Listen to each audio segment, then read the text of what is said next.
Hello बच्चों, मैं आज आपको अपना लेक्चर नंबर 4 बताने जा रहा हूँ, जो बोर्ड और के पॉइंट ऑफ व्यू से इम्पोर्टेंट है। और मैं आपको सेलेक्टेड टॉपिक्स का ही वीडियो दूंगा। इसमें आज का पॉइंट है, यानी कि बिंदु आवेश के कारण किसी बिंदु पर वैद्युत क्षेत्र की तीव्रता। मान लिया ये कोई बिंदु है, इस पर प्लस क्यू आवेश रखा है। इस बिंदु का नाम है O। इसके कारण ये कोई बिंदु दूसरा है जिसका नाम P है। इस पर मुझे वैद्युत क्षेत्र की तीव्रता यानी कि E बराबर क्वेश्चन मार्क, यानी कि ये ज्ञात करनी है। बिंदु P पर आवेश प्लस क्यू के कारण इस बिंदु P पर वैद्युत क्षेत्र की तीव्रता ज्ञात करनी है। इस बिंदु O से बिंदु P की दूरी R है। कितनी? R। बिंदु O से बिंदु P की दूरी R है। अब मैंने क्या किया, OP को मिलाया और बिंदु इसे आगे बढ़ाया और बिंदु P पर धन परीक्षण आवेश Q0 रखा। तो इस धन परीक्षण आवेश Q0 पर वैद्युत बल लगेगा। इस आवेश के कारण इस आवेश पर लगने वाला वैद्युत बल F है।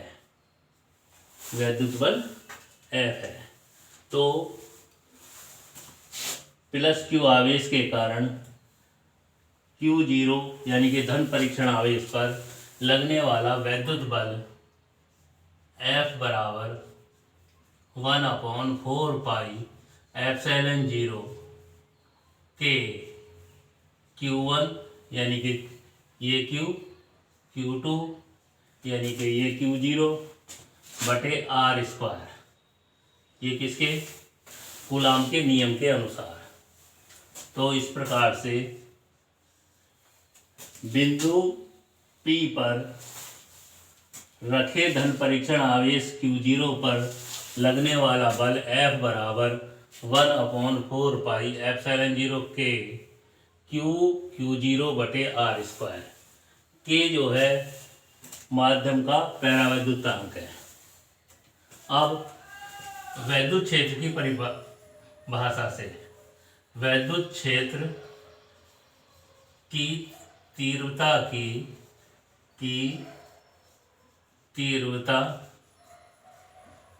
की परिभाषा से क्या परिभाषा है? किसी बिंदु पर वैद्युत क्षेत्र की तीव्रता उस बिंदु पर रखे धन परीक्षण आवेश पर लगने वाला बल और धन परीक्षण आवेश की निष्पत्ति यानी कि Q0 के अनुपात के बराबर होती है। ये वैद्युत क्षेत्र की तीव्रता की परिभाषा है। यानी कि किसी बिंदु पर, यानी कि ये बिंदु होगा, इस पर रखा धन परीक्षण आवेश Q0 हो गया, इस पर लगने वाला बल F हो गया। तो लगने वाला बल F और Q0 के अनुपात को वैद्युत क्षेत्र की तीव्रता यानी कि इस बिंदु पर वैद्युत क्षेत्र की तीव्रता कहते हैं। अब समीकरण 1 और 2 से, अब समीकरण फर्स्ट एंड सेकंड से E बराबर, देखो F की जगह ये मैंने सब रख दिया 1/4 पाई एप्सिलॉन 0 के, F की जगह रख रहा हूँ Q0 बटे R स्क्वायर। अब अपोन में Q0 यानी कि अपोन में यहाँ आगे लिख दिया मैंने Q0। इस Q0 से ये Q0 कट गया, यानी कि E बराबर 1/4 पाई एप्सिलॉन 0 के Q/R स्क्वायर। अर्थात इस बिंदु P पर वैद्युत क्षेत्र की तीव्रता E बराबर 1/4 पाई F70 Q/r² है और इसकी दिशा, वैद्युत क्षेत्र की तीव्रता की दिशा जो बल की दिशा है वही है, अर्थात इस पर बल की दिशा क्या है, O से P की ओर। तो यहाँ वैद्युत क्षेत्र की तीव्रता की दिशा क्या है, O से P की ओर। यहाँ लिखेंगे वैद्युत क्षेत्र की दिशा यानी कि डायरेक्शन, दिशा O से P की ओर। अब बच्चों इस पर ये हो गया। अब यदि सपोज करो यहाँ बिंदु O पर ऋणात्मक आवेश है, यानी कि ये मान के चलो मैं ये कोई बिंदु O है और यहाँ पर -Q आवेश है और ये बिंदु P है, ये बिंदु P है और इसकी यहाँ से यहाँ तक ये दूरी R है। तो इस पर मैंने रखा धन परीक्षण आवेश Q0, तो ये आवेश इसे अपनी तरफ को बल लगाएगा, क्योंकि एक ऋण आवेश होगा एक धन आवेश होगा, तो ये वाला आवेश इसे अपनी तरफ खींच रहा है। तो यहाँ पर बल की दिशा ये है, तो यहाँ पर वैद्युत क्षेत्र की दिशा भी यही होगी, यानी कि बिंदु P पर वैद्युत क्षेत्र की दिशा ऋण आवेश की ओर होगी, अर्थात ऋण आवेश के कारण किसी बिंदु पर वैद्युत क्षेत्र की दिशा उस बिंदु से ऋण आवेश की ओर होगी। ऐसे ही धन आवेश के कारण किसी बिंदु पर वैद्युत क्षेत्र की दिशा आवेश से दूर की ओर होगी, आवेश से दूर की ओर। यहाँ E की दिशा यही है, यानी कि E की दिशा भी यही, यानी कि वैद्युत क्षेत्र की दिशा भी वही है जो बल की दिशा है, अर्थात धन आवेश से किसी बिंदु पर वैद्युत क्षेत्र की दिशा धन आवेश से दूर की ओर,